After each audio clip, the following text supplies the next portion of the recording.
अस्सलाम वालेकुम। आज हम बात करेंगे कि जो कोरोना वायरस की वजह से जो रिस्ट्रिक्शंस लगी हुई हैं और उसके लिए लोगों को ट्रैवल से पहले एक टेस्ट कराना पड़ता है जिसको पीसीआर का टेस्ट कहते हैं, जो कि अमूमन नाक के अंदर से स्वाब लेके उसको टेस्ट करते हैं कि उसके अंदर कोरोना वायरस है कि नहीं। उस टेस्ट के लिए क्या रिक्वायरमेंट्स हैं और उसका क्या प्रोसीजर है और उसके क्या प्रेरेक्विजिट्स हैं, क्योंकि पिछले दिनों मुझे ट्रैवल करने का मौका मिला और मेरा ये फ़र्स्ट हैंड एक्सपीरियंस था।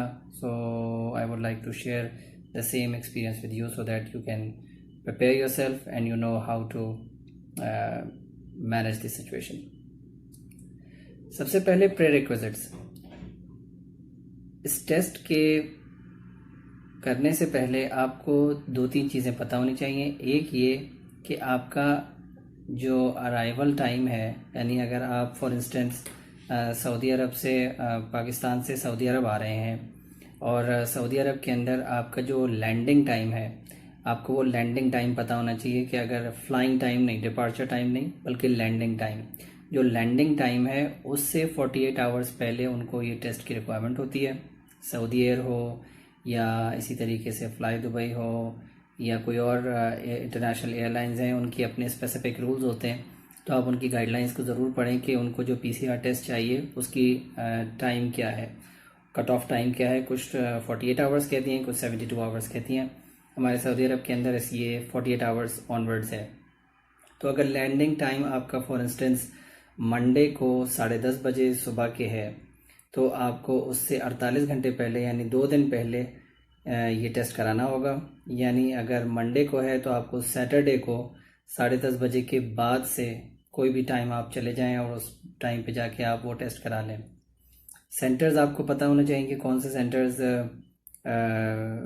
जो है वो एयरलाइंस अलाउ कर रही हैं, तो वो अमूमन आपको साइट पे मिल जाएगा। यहाँ कराची के अंदर एक सेंटर है नर्सरी के पास, वहाँ पर आप जाएंगे और वहाँ पे आप अपना टेस्ट कराएंगे। इसकी रिक्वायरमेंट्स ये हैं कि आपको एक तो इसमें कोई फास्टिंग की ज़रूरत नहीं है और इसी तरीके से कोई और स्पेसिफिक प्रिपरेशन नहीं है इस टेस्ट के लिए। किसी भी वक्त हो सकता है, सुबह दोपहर रात किसी भी वक्त। लैब्स यूजुअली 9-10 बजे तक खुली होती हैं, उसके बाद बंद हो जाती हैं। संडेज़ और सारे वर्किंग डेज में ओपन होती हैं। तो अगर आपका 48 आवर्स गुजर चुके हैं तो आप विद इन 48 आवर्स ये टेस्ट कराएंगे। और जब आप वहाँ सेंटर पे पहुँचेंगे, अमूमन उनको 2-3 चीज़ें चाहिए होती हैं। एक तो पासपोर्ट की कॉपी चाहिए होती है और एक टिकट की कॉपी चाहिए होती है। तो ये दोनों चीज़ें आप लेके, और पेमेंट चाहिए होती है जो कि आप उन स्ट्रेस सेंटर्स पे फ़ोन करके पता कर सकते हैं। यहाँ पर 6500 थी फॉर ईच इंडिविजुअल। वो आप ईच इंडिविजुअल आप उसको पे करेंगे और उसके बाद वहीं टेस्ट सेंटर पे आपका वो टेस्ट ले लेंगे। इसका क्या प्रोसीजर होता है और एग्जैक्टली वो किस तरह से होता है, आइए इसका थोड़ा सा हम जायज़ा ले लेते हैं। बच्चों के लिए अमूमन अब तक जो गाइडलाइंस हैं एयरलाइंस की, वो यूजुअली 8 इयर्स एंड अबव के टेस्ट चाहिए होते हैं। 8 इयर्स एंड बिलो के टेस्ट अमूमन नहीं चाहिए होते, लेकिन ये गाइडलाइंस चेंज होती रहती हैं। तो जब आप अपना टेस्ट कराने जाएं तो जो भी आपकी इंटरनेशनल एयरलाइन है उसकी वेबसाइट पे कोविड-19 की गाइडलाइंस को ज़रूर रिव्यू करें और उसके मुताबिक जो है वो आप अपनी जो प्रिपरेशन है उसको तैयार करें। तो आइए कुछ देखते हैं, कुछ झलकियाँ और किस तरीके से एग्जैक्टली प्रोसीजर होता है स्टेप बाय स्टेप। सेंटर में एंटर होते ही आपको सबसे पहले टोकन काउंटर दिखेगा। उस टोकन काउंटर से आप अपना टोकन नंबर लेंगे और टोकन नंबर लेके आप अपनी क्यू का और अपनी बारी का इंतज़ार करेंगे। सीट्स फासले पे लगी होती हैं और वहाँ पर जब आपका नंबर और नाम कॉल आउट होगा, तो जैसे ही आपका नाम कॉल आउट होगा तो आप रजिस्ट्रेशन काउंटर की तरफ जाएंगे। ये रजिस्ट्रेशन काउंटर है।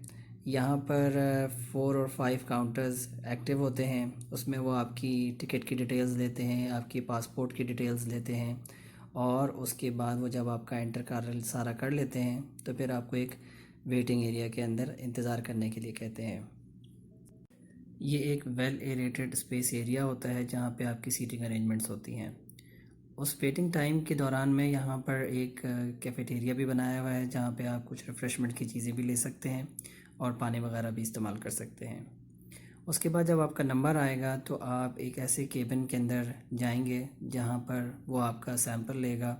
एक नेज़ल स्वॉब होता है, वो आपके नाक के एक हिस्से में डालेगा, फिर दूसरे हिस्से में डाल के आपके दोनों नाकों के सैंपल्स ले लेगा और आपको घर भेज देगा। 24 आवर्स के बाद आपको रिपोर्ट कलेक्ट करनी होगी और ये मिनिमम टाइम 12 आवर्स भी हो सकता है और यूजुअली ये 24 आवर्स के अंदर आपको रिपोर्ट मिल जाती है। ये रिपोर्ट की आप ओरिजिनल कॉपी रखेंगे और एक फ़ोटोकॉपी भी करा लेंगे ताकि जब आप एयरलाइन की तरफ जाएं और वहाँ पे ये डॉक्यूमेंट आपको प्रेजेंट करना होगा, मेक श्योर कि वो ओरिजिनल हो और उसकी एक कॉपी भी आपके पास हो। Hope it helps you out. Take care.